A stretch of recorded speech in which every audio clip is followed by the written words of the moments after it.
para en todo, para en todo caso retransmitir esto luego, ¿no? Por las redes.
Buenos días con todos los que se están conectando.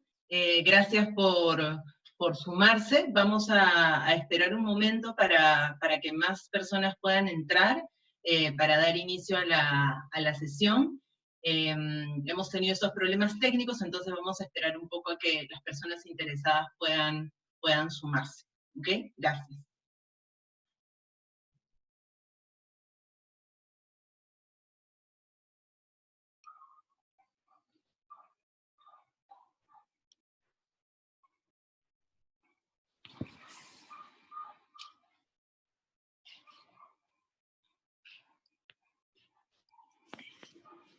Sí, por favor, pedimos a todos que puedan apagar sus micros y sus cámaras para que corra mejor, y vamos a empezar en unos minutos. Gracias por su paciencia.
Ok, buenos días con todos y todas. Por favor, les pido que puedan apagar sus micros. Me parece que hay alguna persona con el micro abierto, si no me equivoco, ya, ahora sí creo que ya todos lo han apagado. Buenos días con todos. Mi nombre es Gloria Lescano. Yo soy especialista del sector de cultura de la oficina de UNESCO, aquí en Lima. Y el día de hoy estamos reunidos para poder comentar algunos alcances sobre el Fondo Internacional para la Diversidad Cultural. Les pedimos disculpas por el retraso en la sesión, hemos tenido unos problemas con la transmisión vía Facebook, pero estamos grabando esta sesión para poder tener, digamos, todo el material para que luego pueda ser compartido. Como ustedes saben, el día de hoy nos acompañan en el panel Nadia Villanueva y Mauricio Delfín. Ellos son miembros de la Alianza Peruana de Organizaciones Culturales. Nadia es representante de la mesa de trabajo de Chimbote, de la Alianza Peruana de Organizaciones Culturales. Nadia, buenos días, ¿cómo estás? Buenos días, Gloria, buenos días con todos y todas. Muchas gracias por la oportunidad. Gracias, gracias por participar. Y también se encuentra con nosotros Mauricio Delfín, quien es director de la Asociación Civil Solar y es ex secretario técnico de la Alianza Peruana de Organizaciones Culturales. Mauricio, ¿qué tal? Buenos días. Bien, buenos días, gracias por la invitación. Gracias. Ellos se encuentran el día de hoy con nosotros porque la Alianza Peruana de Organizaciones Culturales es una red de organizaciones en Perú, quienes fueron perceptores del fondo en el año 2018. Entonces los hemos convocado para que ellos nos puedan comentar un poco acerca de su experiencia postulando y de su experiencia también ejecutando el fondo internacional. Entonces, ya sin más, porque ya hemos esperado bastante, vamos a poder empezar. Yo voy a iniciar dando una primera mirada sobre el enfoque del fondo y algunas pautas generales, y luego Nadia va a comentar un poco acerca de las características del proyecto que ganó el fondo, y finalmente Mauricio va a dar algunas recomendaciones para la postulación y para la ejecución. Entonces, yo voy a compartir una presentación.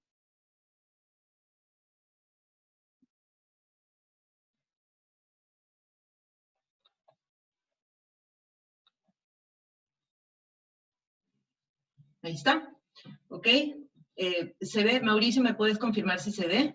¿Sí? Perfecto. Ok, muy bien. Entonces, lo primero que es importante saber sobre el fondo es que esta es una iniciativa que surge desde UNESCO para aterrizar y para concretar y para aportar una vía para cumplir los mandatos y los objetivos de la Convención del 2005 de UNESCO, que es la Convención sobre la protección y promoción de la diversidad de las expresiones culturales. Esto es clave saberlo, porque si sabemos que el fondo es una manera de viabilizar los objetivos de esta convención, un primer punto que hay que hacer es conocer muy claramente cuáles son los objetivos de esta convención y qué es lo que persigue, qué es lo que busca. Ahora, en la explicación vamos a comentar un poco sobre eso, pero un primer punto es conocer cuáles son estas características y cómo nuestro proyecto puede aportar al cumplimiento de esta convención, que lo que busca principalmente es que fortalezcamos y dinamicemos todas las expresiones culturales que componen el sector creativo en toda la cadena de valor, en la creación, en la producción, en la difusión, en la promoción, y cómo de esa manera hacemos dinámicas culturales más fuertes, más sostenibles, y que puedan aportar al desarrollo y a la mejora de la calidad de vida de todos y todas. ¿Quiénes pueden participar en este proceso? Los países en desarrollo que son partes de la Convención del 2005, los países que han firmado su compromiso con el cumplimiento de estos objetivos, que en la actualidad son 97 países.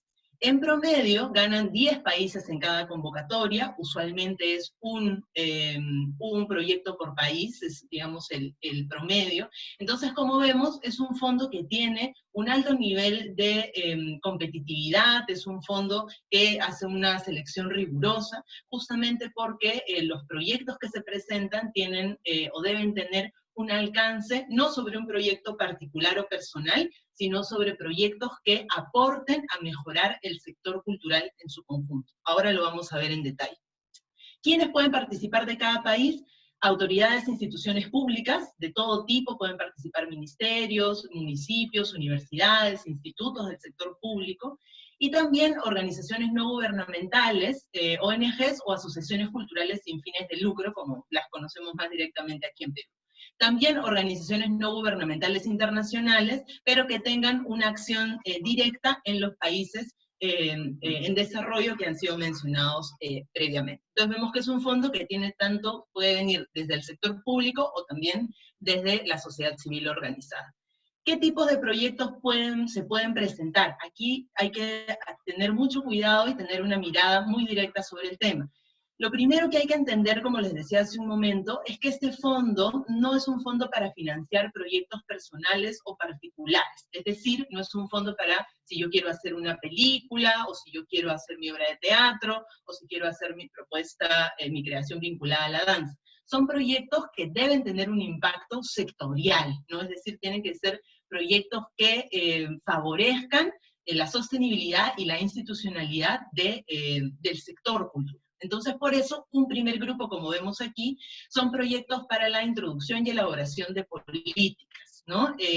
Culturales, que la idea es que estas políticas, estas estrategias tengan un efecto directo ¿en qué? En la creación, en la producción, en la distribución y en el acceso a una diversidad de expresiones culturales. Entonces ahí se pueden favorecer un conjunto de acciones para que esto pueda ser fortalecido.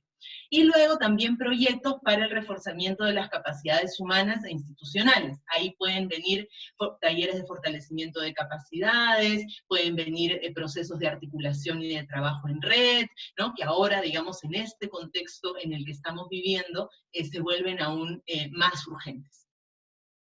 ¿En qué ámbitos se pueden desarrollar estos proyectos? En el ámbito de la música, en el ámbito del diseño, en el ámbito de la edición, de las artes visuales, de las artes digitales, de las artes escénicas, del cine y del audiovisual. Pero ya hemos comentado que son proyectos que deben fortalecer las cuestiones de fondo. Entonces, por ejemplo, si es que vemos que en el sector de la edición hay un problema para acceder a determinados espacios de distribución a nivel internacional, podemos generar un fondo para solucionar ese problema estructural. Si vemos que en las artes escénicas nos faltan temas de infraestructura y tal, podemos presentar un proyecto para atender ese problema estructural. Si en el sector de la música vemos que nos falta capacitación en temas técnicos y tal, podemos atender ese tema estructural, pero no para una asociación o un grupo de personas particular, sino a nivel de el sector que lo compone, determinada cantidad de profesionales en un territorio o en un país. ¿Cuánto debe durar el proyecto? De 1 a 2 años. El financiamiento, el máximo, es el fondo máximo que puede recibir cada proyecto es $100.000, y como pueden ver ahí, eso lo va a explicar con más detalle Mauricio más adelante, las asignaciones son en varias entregas, ¿no? Al inicio 50, a la mitad 30, y al final 20. Sobre esto Mauricio va a hacer una especificación también importante más adelante. ¿Hasta cuándo puedo presentar el proyecto? Hasta el 16 de junio. Hasta hace poco estaba la fecha 27 de mayo, pero se ha decidido ampliar un poco más la convocatoria para que todos y todas podamos tener mayor oportunidad. ¿En qué idioma se presentan las propuestas? Se ha aprobado por el Comité Intergubernamental de las Partes que todas las propuestas se presentan en inglés o en francés, ¿no? Esto ha sido decidido por todos los países firmantes de la Convención 2005. ¿Cómo es el proceso de selección? Esto es también importante saber. Ya se ha lanzado la convocatoria, ya se están presentando las solicitudes, y lo primero que hay que saber es que a nivel del país, del propio país de Perú, hay una primera preselección de proyectos que la desarrolla la Comisión Nacional. No la desarrolla la oficina de UNESCO, que es desde donde estamos desarrollando este webinar, sino lo desarrolla la Comisión Nacional, que es un organismo adscrito al Ministerio de Educación. Nosotros trabajamos de manera conjunta con ellos, por supuesto.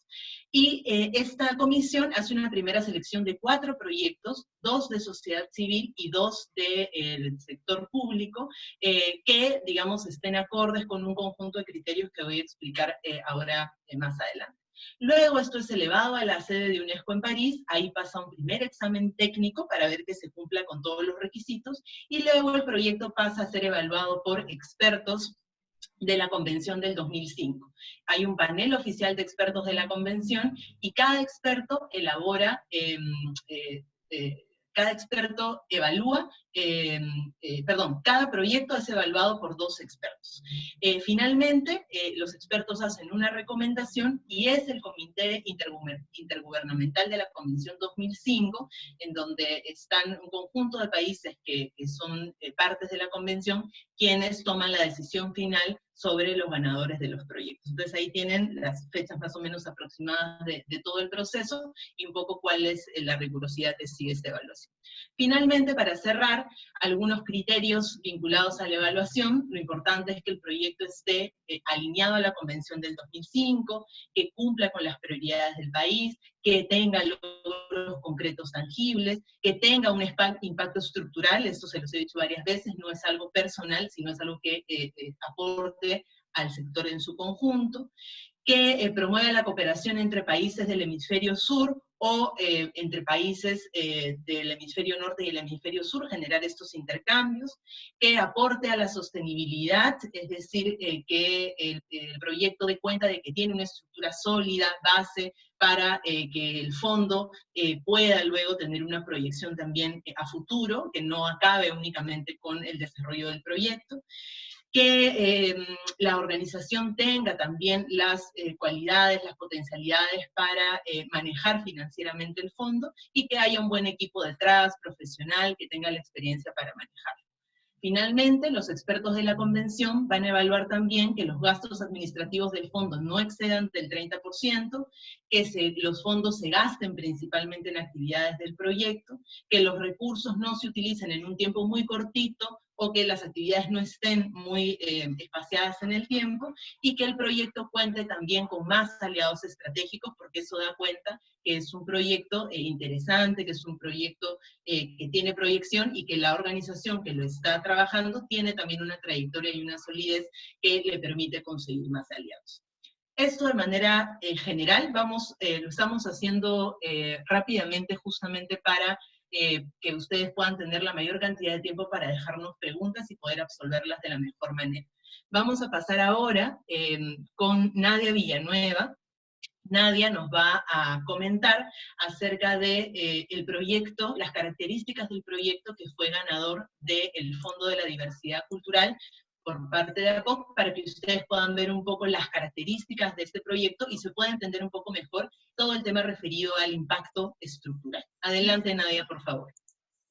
Gracias por el pase, Gloria. Como ya mencionaste, mi nombre es Nadia Villanueva y pertenezco a la organización de Cinecono en la región de Ancash, Perú, que junto al Centro Cultural Centenario y Colectivo Cultura formamos parte de la mesa de trabajo que forma parte de la Alianza Peruana de Organizaciones Culturales, o APOC.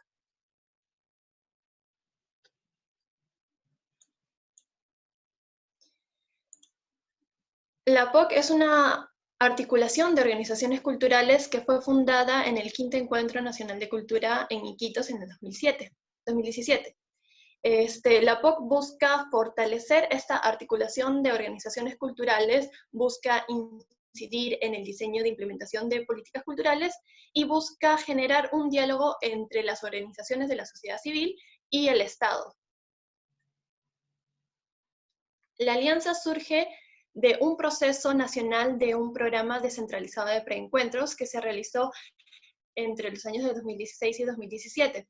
Se realizaron en 14 regiones los preencuentros y se impulsó por 75 organizaciones culturales independientes. La composición de la APOC actualmente está conformada por 5 comisiones, una secretaría técnica y un grupo impulsor que están conformados por más de 30 organizaciones. Al fundarse la APOC, se acuerda que sea la organización, la Asociación Civil Solar, la que asuma la Secretaría Técnica durante 2 años. Es entonces que Solar propone codiseñar un proyecto para postular a este fondo de UNESCO, y entonces las organizaciones aliadas fueron los que lo validaron. Entonces Solar asume un rol de gestor y receptor del proyecto. Dicho de otra forma, este proyecto no es solo responsabilidad de Solar, sino también es una responsabilidad del conjunto de las organizaciones aliadas. Nosotros lo mencionamos como el proyecto de APOC UNESCO. El proyecto fortalece lo que es la convención, porque en primer lugar fortalece un rol desde la sociedad civil, ya que incide en el diseño, implementación y evaluación desde las políticas públicas, desde las actividades ya sean diferentes como talleres, encuentros y reuniones en diferentes regiones y lugares del Perú. Además que promueve una gobernanza cultural con mecanismos y procesos participativos que son fortalecidos por herramientas abiertas y una participación ciudadana. Los entregables de este proyecto han sido 4, y dentro de estos entregables se enmarcan 8 actividades. El primero entregable es fortalecer las 250 organizaciones para poder trabajar en red e incidir en políticas culturales. Esto se incluyó diseñar una guía para realizar forotalleres y la organización de estos mismos. El segundo entregable consistió en fortalecer las mesas de trabajo que se encuentran en la POC. Para ello se hicieron 3 reuniones de las organizaciones aliadas. El tercer entregable incluye la organización del 6º Encuentro Nacional de Cultura que se realizó en Chimbote, y esto incluía 20 sesiones que, por ejemplo, incluían los temas de la agenda de incidencia compartida, un forotaller, un diálogo taller que se realizaba con el Estado y la sociedad civil para co-crear políticas culturales, y la elaboración de actas de las sesiones del encuentro. Por último, el cuarto entregable es desarrollar y distribuir la segunda versión de la agenda de incidencia compartida.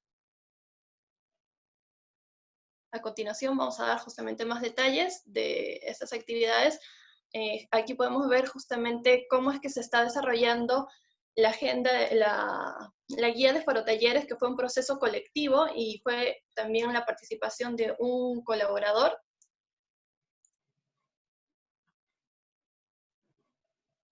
Los forotalleres, como hemos mencionado, se han realizado por las 9 mesas de trabajo y se realizaron en 6 regiones del país.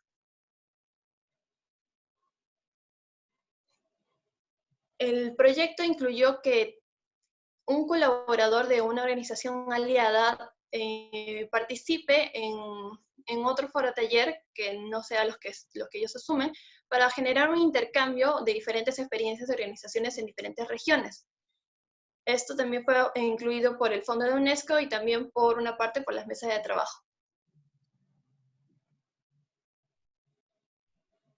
Aquí podemos ver justamente una de las reuniones que se dieron en Chimbote, que impulsaban justamente el tema de gobernanza de la organización, ¿no? Para poder fortalecerla. En uno de los casos, esta fue la primera vez que se reunió a las organizaciones aliadas de la alianza.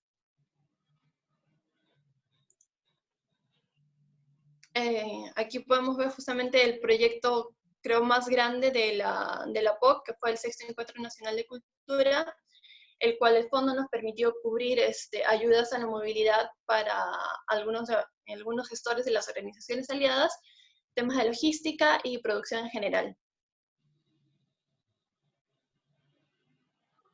El evento incluyó, como ya había mencionado, un diálogo que fue con el Estado y la sociedad civil, que logró reunir representantes y autoridades públicas para dialogar en cómo codiseñar estas políticas públicas para la sociedad. Además, como había mencionado, el fondo nos permitió contar con un equipo de relatores que fueron los que se encargaron de realizar las actas de cada sesión del encuentro.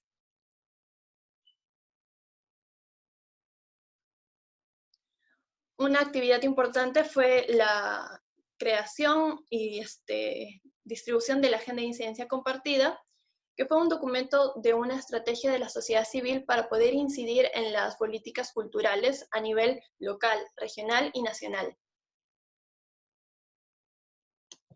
El último componente, que es la distribución de estas agendas, que se fue entregado de manera gratuita en lo que se fue el encuentro.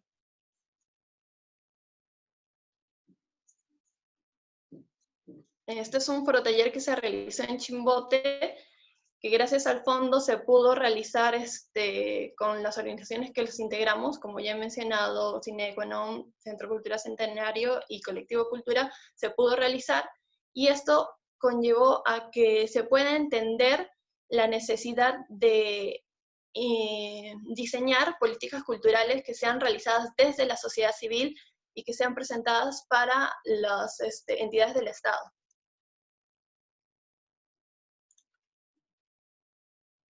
Como mencionado, se han podido realizar las reuniones de las organizaciones aliadas que se fueron en Huacho, Cusco y Chimbote. Esto nos permitió reafirmar una gobernanza de participación entre la alianza, conocer la realidad también de cada lugar donde habíamos visitado e intercambiar estas experiencias, además de conformar nuevas comisiones de trabajo y presentar un plan para cada uno, y decidir la sede del próximo Encuentro Nacional de Cultura. Uno de los trabajos más retadores, de cierto modo, fue desde la Mesa de Trabajo de Chimbote, que fue parte del comité organizador del Sexto Encuentro Nacional de Cultura, que fue un trabajo de equipo arduo pero satisfactorio de realizar. Nos parece importante anotar que en el fondo se ponía a disposición recursos financieros de manera ágil y directa, lo cual facilitó mucho la realización de este tipo de actividades. Además que contar con el apoyo de UNESCO nos facilitó también la búsqueda y de conseguir otros apoyos adicionales. Quisiéramos terminar esta parte de la participación resaltando el valor singular que nos da este fondo, porque nos permite que movimientos ciudadanos como el de la POC, que incide a nivel nacional en diferentes regiones y que busca una estructura de gobernanza más horizontal y participativa, pueda lograr sus objetivos en común y justamente que cumple también incluso con el tema de la Convención de 2005. Quedamos atentos a cualquier consulta o duda. Muchas gracias, Nadia. Gracias.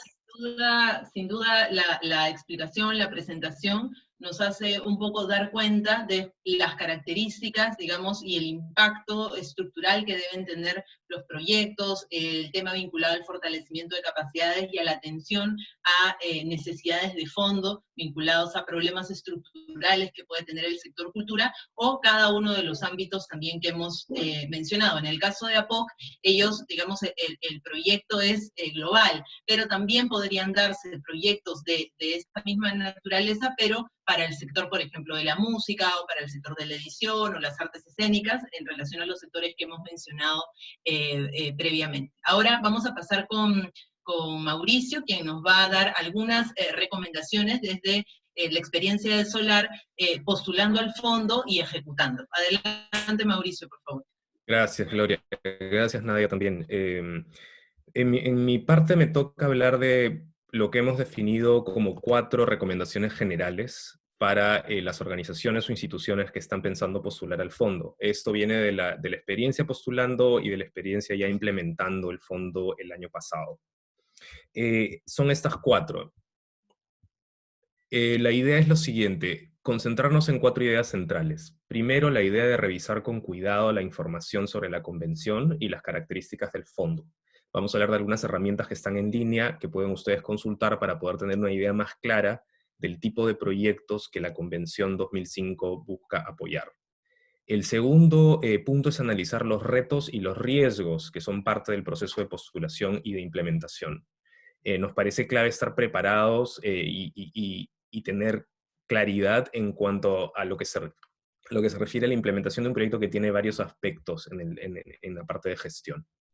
La tercera parte tiene que ver con enmarcar la propuesta ya desde el punto de vista descriptivo, narrativo de la propuesta, en un contexto institucional, nacional y social, y en el contexto de la organización como postulante. Hay una serie de información que a veces suele ser no descrita con la suficiente claridad, y eso puede justamente disminuir el impacto de una propuesta. Y por último está la idea de diseñar de manera coherente las actividades de las propuestas para que estén atadas a los objetivos del proyecto. Vamos a hablar un poquito más de eso más adelante. Entonces, sobre lo primero me gustaría mencionar 4 aspectos que pueden ayudar a tener una idea más clara sobre la convención y las características del fondo. Las primeras 2 son bastante obvias, pero son bien importantes. Tienen que ver con revisar la web de la convención, claramente, pero sobre todo su marco de seguimiento. Y aquí voy a pasar. El marco de seguimiento es este documento complejo que estamos viendo aquí a continuación y que está en la web. Cuando ustedes entran a la web de la convención, hay una sección que dice marco de seguimiento. Ahí van a ver una versión un poquito más resumida, pero esta es la versión, digamos, es un PDF un poco más extenso. Si ustedes ven los diferentes objetivos de la convención, que son apoyar sistemas sostenibles de gobernanza de la cultura, lograr intercambios equilibrados de bienes y servicios culturales e incrementar la movilidad de los artistas y profesionales de la cultura, integrar la cultura en los marcos de desarrollo sostenible y luego promover los derechos humanos y las libertades fundamentales. Esos son 4 grandes ejes que no necesariamente nos transmiten la especificidad que la Convención y que el Fondo está buscando en términos de proyectos que buscan apoyar. Pero si siguen bajando en esta tabla y llegan a la parte de los ámbitos de seguimiento, por ejemplo, en la primera gran columna de apoyar sistemas sostenibles, ustedes van a ver sectores culturales y creativos, diversidad en los medios de comunicación, entorno digital y alianza con la sociedad civil. Entonces ese gran tema, ese gran objetivo se divide en 4 posibles ámbitos, y debajo de esos ámbitos uno puede ver mayor descripción aún, mayor especificidad. ¿Cuáles son los indicadores para esos ámbitos? En el caso, por ejemplo, de la propuesta que desarrollamos como parte de la alianza, fue la parte que corresponde a la alianza con la sociedad civil, pero específicamente a las medidas que fortalecen las competencias y las capacidades de la sociedad civil. Entonces va a ser bien importante mapear el proyecto que uno está planteando y tratar de aterrizarlo no solo en el gran objetivo, sino también en el ámbito y en el indicador, para poder tener una gran claridad a la hora de hacer la propuesta y decir, nuestro proyecto contribuye a este aspecto específico de la convención, que es una convención compleja, pero al mismo tiempo no es una convención que incluya todo tipo de manifestaciones. Por ejemplo, patrimonio inmaterial, patrimonio arqueológico, gastronomía, que suele ser entendido como patrimonio inmaterial, no son temas que cubre la convención. Entonces, de plano, hay que tener mucha claridad sobre lo que sí apoya. Para reforzar esta idea, me gustaría también mencionar una herramienta que está dentro de la web, donde salen los proyectos financiados. Uno puede entrar, voy a cambiar de pantalla en este momento, discúlpenme. Uno puede entrar a, ¿dónde está? Aquí.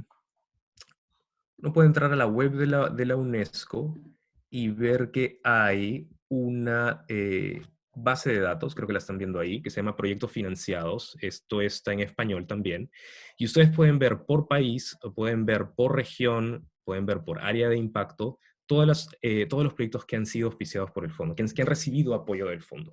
Y ahí van a poder tener una claridad sobre la descripción de los proyectos, el tipo de enfoque, las experiencias previas que hay en otras regiones, y que si uno continúa buscando proyectos similares a los que uno está planteando, va a poder quizás darle mayores dimensiones de impacto, va a ver qué otras cosas han sido posibles en otros contextos. Entonces es un muy buen recurso para poder trabajar mejor la propuesta.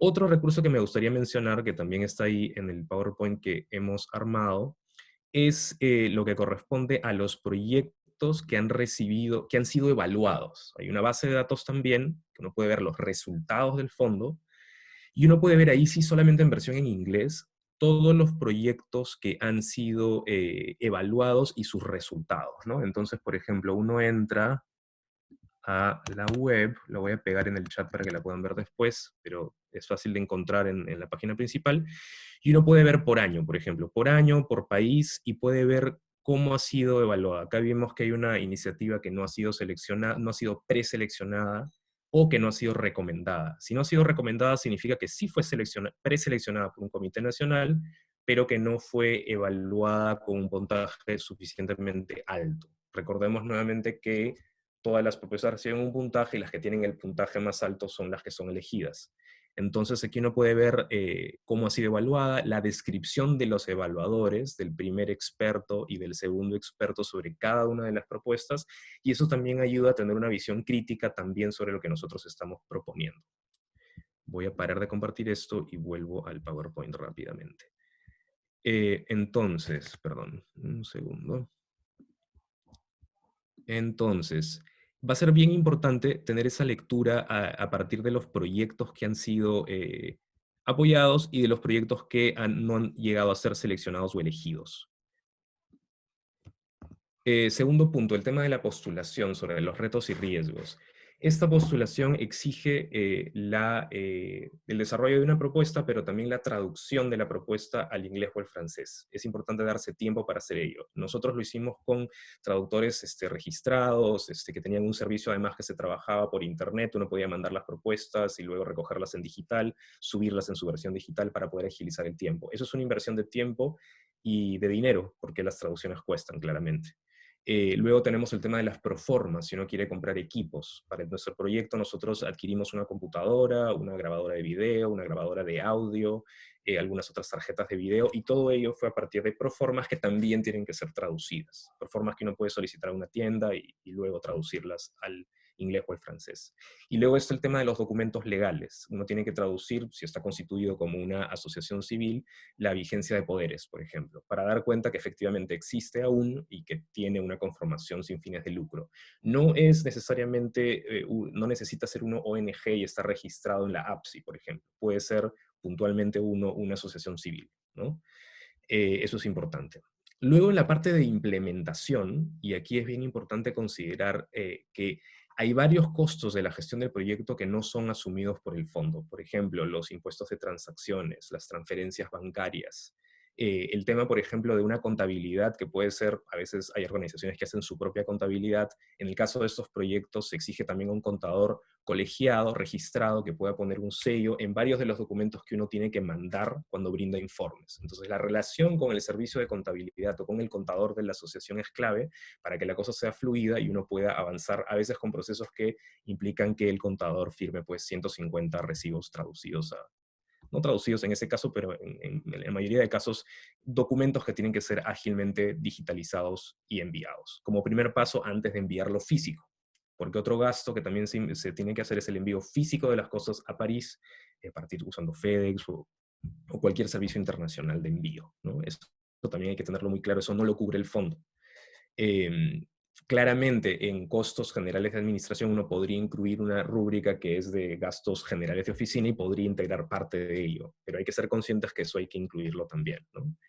Un punto clave que nos parece es entender también el tema de los desembolsos. Cuando uno obtiene el fondo y la aprobación para recibir los fondos de la UNESCO, primero recibe el 50% de los fondos en un solo momento. Tiene que ejecutar todos esos fondos para poder recién recibir el siguiente 30%.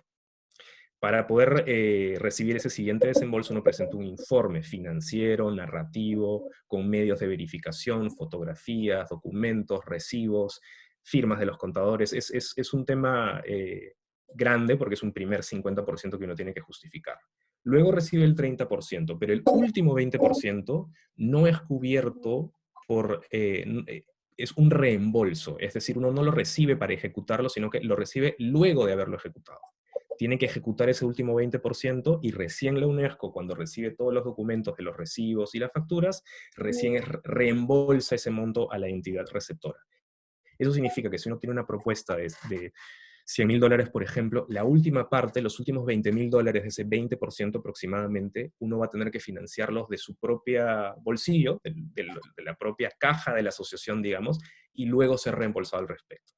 Claramente hay muchas formas de organizar un presupuesto para que ese monto se pague después. A los proveedores uno les puede pagar después, puede hacer una serie de planteamientos, de contratos que pueden justamente aliviar esa carga. Pero es bien importante entender que el último 20% si uno tiene que gestionarlo antes de recibir el reembolso.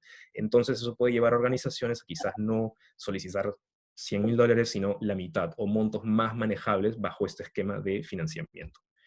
Por último, la última recomendación en este punto es considerar las contingencias. El tema de estar preparados por pasajes que uno compre y que no se utilizan, tener las reglas muy claras internamente de qué sucede cuando algo que uno ha planteado no funciona, y prever eso de alguna forma en el presupuesto.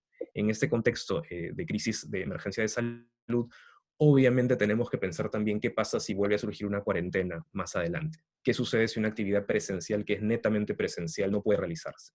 Y nos imaginamos que en este siguiente momento uno va a tener que poner más información de ese tipo a la hora de postular.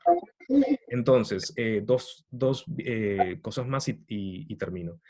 Es bien importante a la hora de imaginar la propuesta y de plantearla, enmarcar la propuesta en un contexto específico. Entonces, lo que la UNESCO quiere ver es que las actividades que uno ha desarrollado antes como organización sostienen a la propuesta que se plantea hacer en el futuro.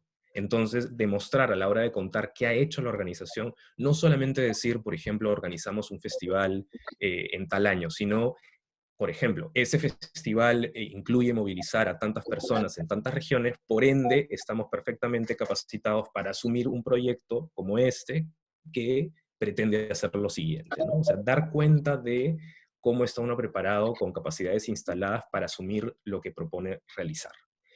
Al mismo tiempo también es importante saber en qué momento está la organización, por qué plantea ese proyecto ahora, por qué tiene sentido eso en relación a lo que vino haciendo antes, ¿no? Entonces también contextualizar esa parte. El segundo punto es contextualizar en relación a lo que está pasando afuera, en el ecosistema. ¿Qué políticas nacionales están en marcha? ¿Qué procesos desde la sociedad civil? En el caso de nuestro proyecto, nosotros hablamos de la Política Nacional de Cultura, que está en un proceso de generarse, que no era suficientemente participativa, y sustentamos una serie de cosas respecto a ello. También mencionamos a la sociedad civil haciendo múltiples agendas con necesidad de tener espacios de encuentro para fortalecer procesos compartidos. También fue una forma de justificar el proyecto. Y luego está la parte de cómo se le da sostenibilidad a algo, ¿no? Cómo genera uno concretas acciones para decir que este proyecto puede tener vida más allá de la ejecución. Termino con esto porque ya se me acaba el tiempo. Es importante diseñar con coherencia, es decir, dar cuenta claramente de las capacidades que uno tiene para ejecutar. El segundo nivel de coherencia es que la metodología que se elija claramente atienda a los objetivos. Entonces uno puede querer, por ejemplo, fortalecer capacidades, pero si la actividad no está metodológicamente atada a lo otro y hace otra cosa, digamos, entonces hay una debilidad en el diseño, ¿no? Entonces, tener ese nivel de coherencia entre las actividades y la metodología en relación a los objetivos. Y finalmente, desarrollar un presupuesto coherente que cumpla con los límites establecidos. No puede ir todo en salarios, tiene que irse en actividades el 70% al menos, y tener un cronograma que refleje justamente que algo es viable, considerando también las contingencias.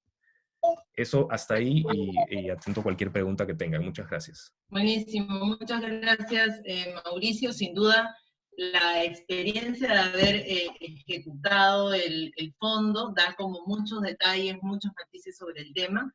Vamos a ir absolviendo algunas de las dudas o preguntas que han surgido. Yo voy a absolver las que son rápidamente, digamos, las que son más rápidas, con sí o no, digamos, lo más específicamente, para poder dar tiempo luego a absolver las preguntas que son un poquito más de fondo, ¿no? Dice, no vemos en ninguna parte de los documentos enviar que soliciten un CV o experiencia de la organización que postula. Si bien no se solicita un CV, sí hay un punto en el formulario en donde se habla de la misión de la organización, digamos, de sus características y tal. Entonces no se habla de CVs personales porque las postulaciones no son personales, sino a nivel de asociación. Entonces, sí es importante saber que en el formulario hay una sección en donde deben hablar de la organización, misión y principales actividades. Entonces ahí es donde se puede especificar. Luego nos preguntan, cuando solicitan el documento oficial de la vigencia de la organización, ¿se refiere que debe estar firmado por un notario? No, es el documento, digamos, de inscripción de la organización, ¿no? Deben enviar un documento oficial, por ejemplo, de estatutos, o la minuta, digamos, con las que se forma la asociación, la organización, y que tenga, digamos, las formalidades que el país requiere, ¿no?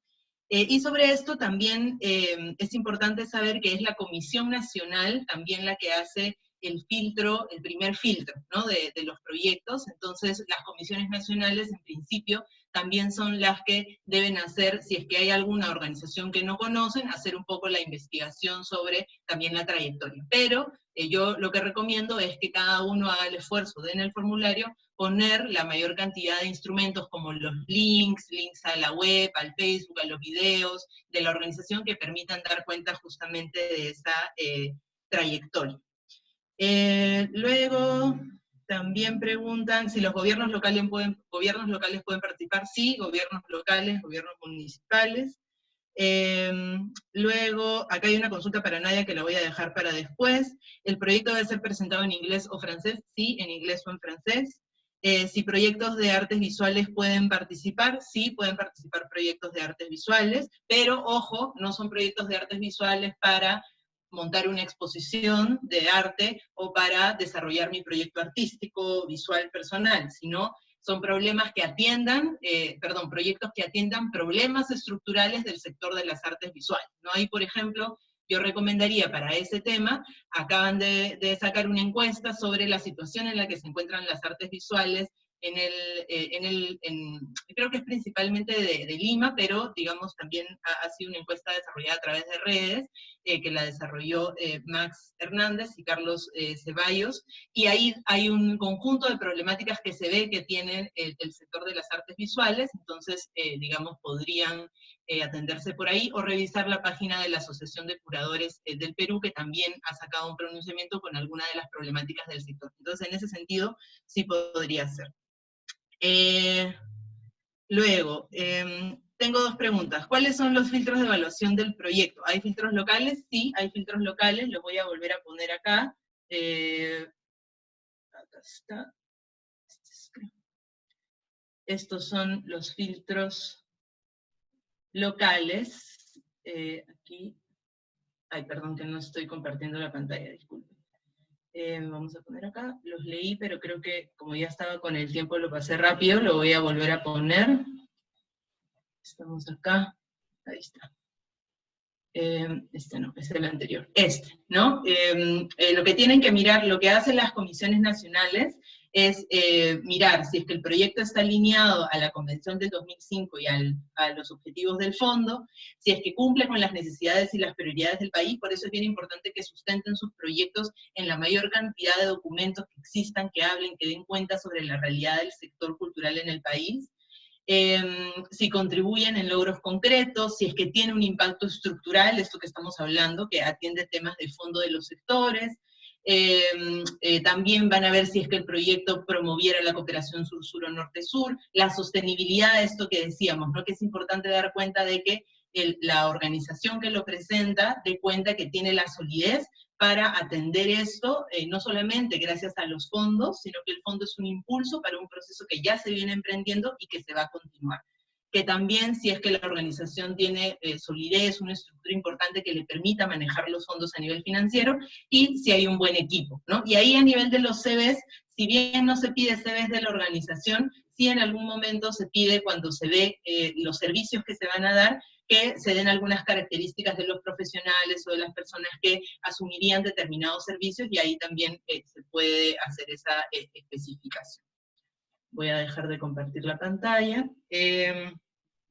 Luego, por supuesto, Mauricio y Nadia, si es que hay algún punto específico sobre eso que estoy tratando de responder, digamos, rápidamente para pasar con las otras preguntas. Dice, se menciona la importancia de las alianzas, ¿de qué manera deberían plantearse y justificarse? Eso creo que podría ser una pregunta a responder por Mauricio y por Nadia, pero sí hay una parte en específico en el formulario que habla sobre socios del proyecto. Entonces ahí, en este punto, es donde la deben especificar. ¿Es posible recibir retroalimentación de un proyecto presentado anteriormente, de antemano? Si lo han presentado antes al fondo, en la página que especificó Mauricio, pueden encontrar la información sobre por qué no quedó tal. Y, digamos, nosotros desde la oficina lo que podemos hacer es absolver consultas sobre dudas sobre el manejo del formulario, pero no podemos acompañar el proceso de asesoramiento porque tenemos que ser un ente imparcial, entonces no podemos acompañar el proceso de diseño, por ejemplo, del proyecto, ¿no? Tienes que estar constituido como asociación civil durante algún tiempo específico. No hay requisito de anterioridad, pero de sostenibilidad, estamos hablando justamente de que sea una organización que tenga una vida previa, ¿no? Entonces, sí es importante, digamos, si bien no está especificado, sí es importante que la asociación pueda dar cuenta o demostrar, digamos, un proceso previo de trabajo. Esas son las preguntas que tengo, y luego voy a pasar, para Nadia, hay una pregunta concreta, vinculada a, acá está, ay perdón, estoy en otro chat, ya. Para Nadia hay una pregunta concreta que dice, ¿cómo enfocaron el tema de la sostenibilidad del proyecto para la postulación? ¿El proyecto es sostenible ahora, ¿no? Digamos, luego del el fondo, digamos, cómo continúan las actividades de la alianza y tal. Esa es una pregunta para Nadia. Y luego tal vez Mauricio puedes responder el tema de qué manera deberían plantearse y justificarse y demostrarse las alianzas estratégicas en el proyecto, ¿no? Eso para cada uno, y luego vamos viendo si es que hay alguna preguntita más. Nadia, por favor. Sí, bueno, en el caso de la alianza, si bien el fondo ha permitido llevar algunos recursos financieros, no solo se ha cubierto completamente el fondo, sino que también las organizaciones aliadas desde las mesas de trabajo han asumido costos, ¿no? Entonces, no es un tema que simplemente hemos confiado en el fondo, sino que también desde nuestra misma autofinanciamiento, autogestión, es que hemos realizado diferentes actividades. Por ejemplo, en el tema del encuentro, no solo se fue financiado por el fondo, particularmente la mesa de trabajo de Chimbote buscó otro tipo de financiamiento para la realización de las actividades, ¿no? Y es cuestión de poder confiar justamente en los aliados que se tienen de las organizaciones en su capacidad de gestión. Nosotros logramos conseguir el financiamiento del gobierno regional de nuestra región de Ancash, y y bueno, creo que es más que nada no simplemente confiarse en el tema del fondo, sino tratar de diversificar, en cierto modo, los recursos que se van a necesitar para realizar el proyecto que se están enfocando. No sé si creo que había otra pregunta adicional aparte de eso. No, está bien, tenía que ver un poco con eso, ¿no? Con cómo continuaba el proceso. Mauricio, si nos puedes dar tus comentarios sobre el tema de las alianzas, ¿cuál es la mejor manera de presentar? Sí, claro que sí. En nuestro caso, en el proyecto que nosotros presentamos, en la sección de socios del proyecto, partners, digamos, incluimos a la red a los nombres y regiones de todas las organizaciones que son parte de la alianza, que en ese momento eran 45, si no me equivoco, 30 y pico. Entonces, lo que se decía claramente era que el proyecto era parte de, había sido codiseñado por una federación de organizaciones que eran estas que estaban listadas. Ahora, en ese mismo párrafo uno puede poner, digamos, el proyecto actual cuenta con se ha desarrollado un contacto con X y se van a contar con estas 3 alianzas y uno las define. Ahora, el tema es que el fondo no está pidiendo cartas de intención. Lo que sí van a hacer es revisar, por ejemplo, la web de la organización. En ese momento la web de la alianza tenía ya varios meses de existencia y aparecían pues las contribuciones de todas las mesas de trabajo, todas las organizaciones. Entonces, aprovechar también los medios digitales para en la misma descripción narrativa poner la web de la organización, la web donde sale mencionado ese partner, ¿no? Si trabajaron antes con esa organización en modo de alianza, también mencionarlo, ¿no? Ya hemos venido trabajando con esa organización. Entonces, tratar de justificar en la misma narración y a través de la página web, en la medida de lo posible, y de otros links que puedan añadir, resumiéndolos bastante porque el formulario no permite tanto espacio, ir argumentando justamente la solidez de esas alianzas que se han ido formando. A la hora de la hora, probablemente lo que van a hacer cuando uno vaya avanzando es que van a revisar si efectivamente eso que se dice puede ser demostrado viendo los materiales que tienen a la mano, y se van a fijar en la web, se van a fijar en el Facebook, se van a fijar en básicamente si lo que dice la organización tiene solidez en la vida real, ¿no? Pero no a partir de cartas escritas, no es ese tipo de justificación. Solamente diré una cosita más sobre lo de sostenibilidad porque se repite en una pregunta más adelante. Es bien importante también decir que, claro, en el caso de la propuesta que nosotros hicimos era el 6º encuentro, o sea, ya se habían hecho 5. Ya era una cuestión que había ocurrido antes y que tenía una recurrencia constante, ¿no? La guía de forotalleres, por ejemplo, justamente se creó para que cualquier organización replique su propio taller. O sea, había un tema de replicabilidad. Más allá de un forotaller, la idea es que se hagan muchos más, ¿no?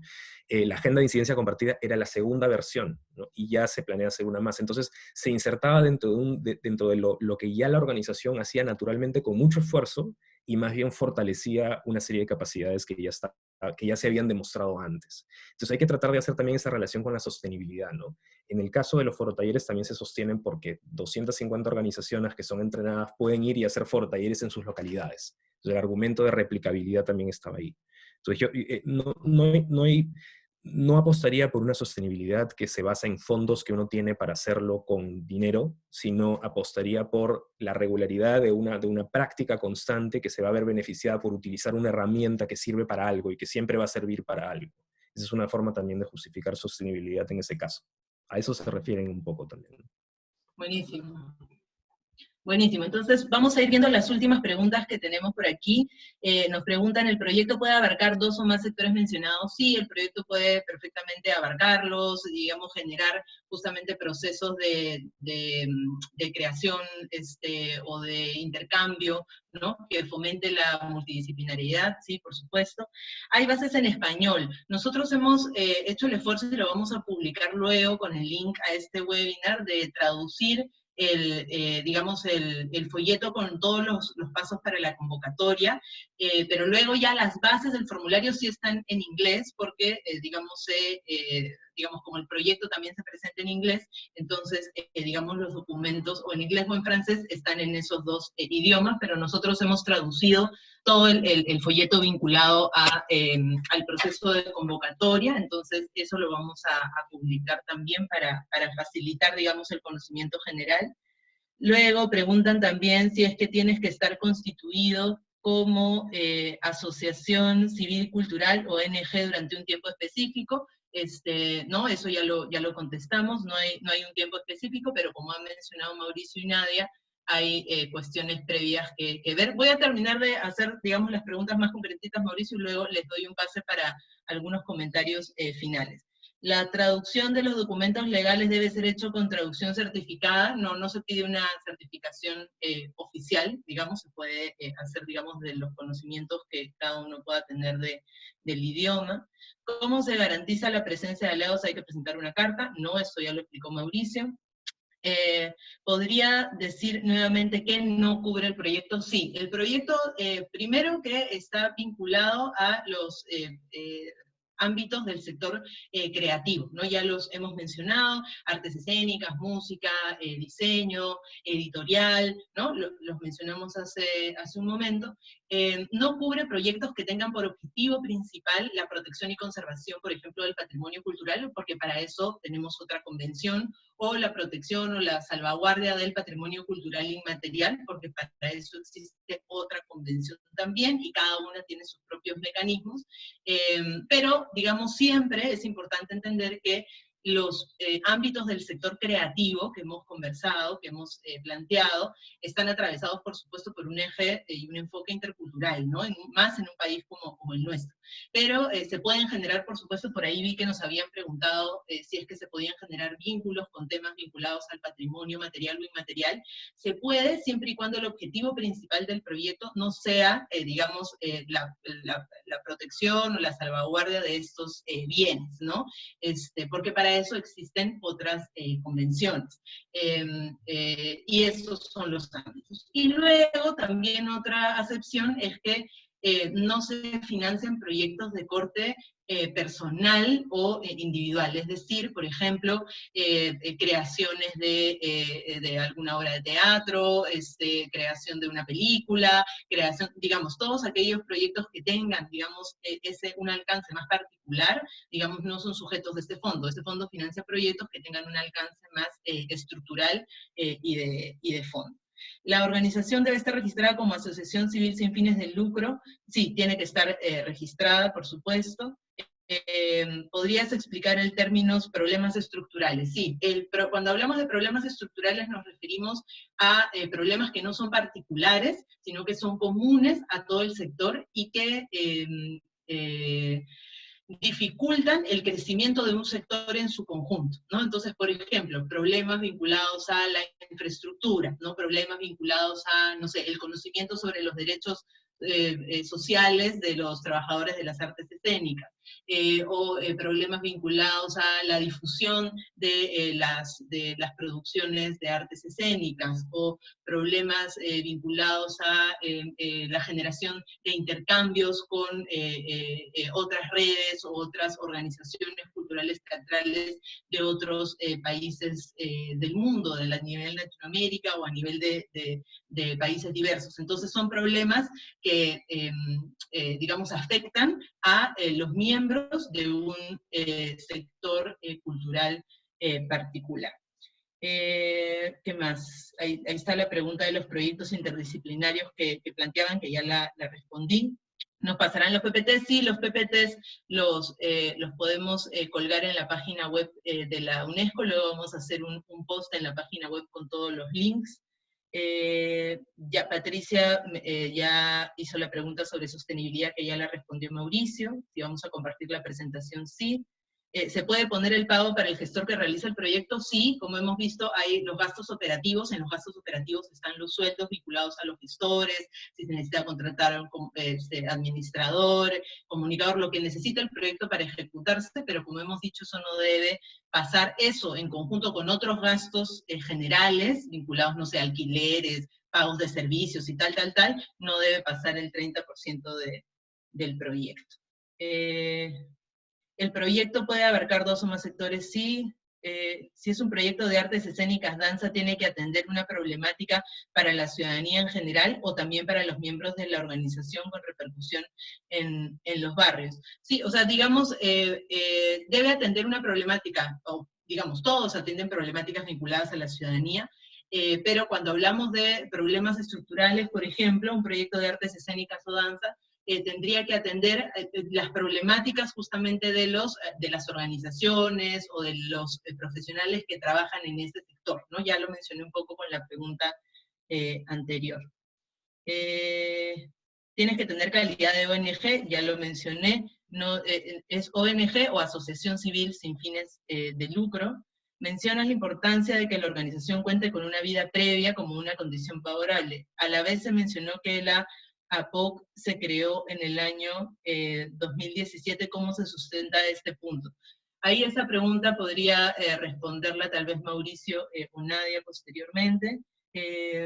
Si es un proyecto en ejecución con algún financiamiento local e internacional y se quiere ampliar sus metas y objetivos, ¿es posible presentarlo? El proyecto es público, articulado con entes locales, con cooperación internacional. Sí, por supuesto, pero digamos, lo importante es presentar, digamos, cuál es el nuevo horizonte, digamos, cuáles los proyectos concretos que se quieren desarrollar, digamos, en qué horizonte de tiempo. Justamente, digamos, si hay un precedente, es importante especificarlo y especificar en qué sentido o en qué fase, o digamos, cuál sería el nuevo proyecto que dentro de este programa se estructuraría, ¿no?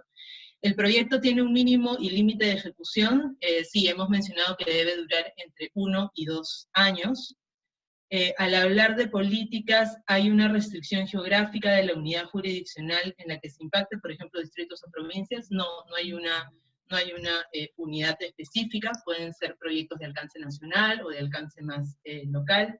Las bases en inglés dice que pueden postular organizaciones no gubernamentales, organizaciones sin fines de lucro, profesionales en el sector cultura y sectores asociados. En el Perú, ¿por qué nos estamos limitando solo a asociaciones sin fines de lucro? No pueden ser personas naturales, la figura de asociación permite facturar. Sí, probablemente esas, digamos, puedan ser cuestiones que se puedan ver a futuro de qué cambios o qué reestructuraciones sean necesarias para ampliar el impacto del proyecto, pero digamos lo que se está planteando en este momento desde las bases aprobadas por el Comité Intergubernamental de la Convención 2005 es que sean ese tipo de asociaciones, pero creo que también cuanto más postulemos, cuanto más conozcamos el proceso, también podemos generar procesos para evidenciar justamente los cambios que sean necesarios para poder generar, digamos, siempre mejorar y mejorar las bases y los procesos de postulación. ¿Cuándo se abre la convocatoria? La convocatoria ya está abierta hasta el 16 de junio.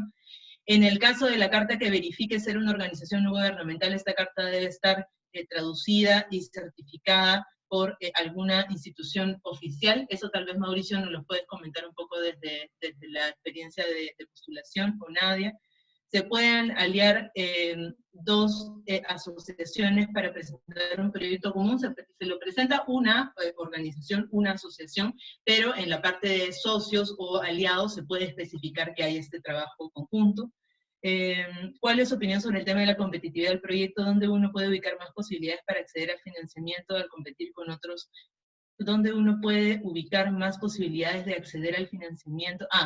Digamos, existen otros, por supuesto, más financiamientos. Nosotros como UNESCO estamos pensando también generar espacios para poder difundir otras oportunidades que puedan existir. Hemos empezado por esta, que es el fondo al que venimos trabajando. Siempre los fondos y el concurso de los fondos tiene este componente de competitividad, digamos que es parte del proceso, y nosotros también pensamos que al diseñar los proyectos, al generar este proceso de desarrollo, de ejecución de cada una de estas iniciativas, digamos, ya se cuenta también con elementos, con instrumentos para que estos proyectos, en caso de no ser seleccionados, porque como hemos mencionado, hay una alta digamos, cantidad de postulaciones a este fondo, puedan también ser sujetos luego de poder ser presentados a otras alternativas y espacios que puedan existir. Nosotros vamos a seguir teniendo estos espacios para compartir, digamos, más oportunidades que se puedan generar. ¿Cuántos proyectos son los que se financian? Dijimos que en promedio 10 proyectos anualmente. ¿Realmente es posible? Sí, hay instituciones públicas han ganado previamente, mencionan si es realmente posible que instituciones públicas puedan acceder, lo menciono por los conflictos que se pueden generar por temas presupuestales. No, sí, las instituciones públicas sí pueden acceder. Hay posibilidades de que se amplíe la fecha de presentación de los proyectos dadas las circunstancias. Se ha ampliado, estaba el 27 de mayo y se ha ampliado hasta el 16 de junio. Cuando se abre la convocatoria, ya lo respondimos. ¿Pueden aplicar universidades públicas? Sí, pueden aplicar. Cuando se aperturan a las otras convenciones, se trabajan paralelamente, o cada convención presenta una convocatoria anualmente. Cada convención tiene particularidades, ¿no? Cada convención tiene diferentes instrumentos, no todos tienen un fondo específico, digamos, igual que este, pero tienen otras oportunidades de financiamiento, otras oportunidades de trabajo conjunto, y otras oportunidades de asesoramiento técnico. Hasta ahí estamos. Nadia o Mauricio, no sé, Nadia, si tienes algún comentario extra que hacer, o sobre alguna de las preguntas que he leído. He tratado de contestar todas en el tiempo más rápido posible. Nadia. No recuerdo exactamente la pregunta que mencionaste, pero lo que sí tendría que decir es que tengan en cuenta justamente lo que había mencionado Mauricio, de los percances, ¿no? Por ejemplo, en este caso el proyecto se ha visto afectado por el tema de la crisis sanitaria, ¿no? Porque nosotros teníamos planeado la distribución presencial de actividades con respecto a lo de la agenda de incidencia compartida, por lo cual estamos tratando de trasladar este tipo de actividades a actividades virtuales, con estrategias para poder tener más alcance. Y bueno, el fondo aparte también ha permitido un montón de acciones. Sin embargo, como hemos mencionado, tratar de confiar también en sus aliados y en la autogestión que tienen desde los gestores.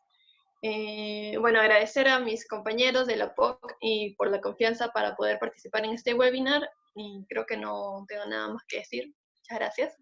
Buenísimo, gracias. Mauricio. Sí, rapidísimo. ¿Se pueden aliar dos asociaciones para presentar un proyecto? Sí, y eso me lleva a la otra pregunta. En nuestro caso ha sido un proyecto desarrollado por 30 y más organizaciones, y se designó que una de ellas sea quien actúe como el receptor del fondo, que estaba constituido legalmente, que tenía cuenta bancaria y que estaba dispuesto a asumir toda la parte de la carga de gestión. Esa era Solar. Solar fue constituida en el 2015. Legalmente. Entonces, en el momento en que armamos la propuesta, que fue en el 2017, Solar ya existía 2 años, la alianza estaba en proceso de gestación, y nace la alianza y se aprovecha justamente el espacio que Solar, la constitución legal de Solar para postular. Esa es la relación entre una y la otra. Habían varias otras organizaciones que también tenían constitución legal.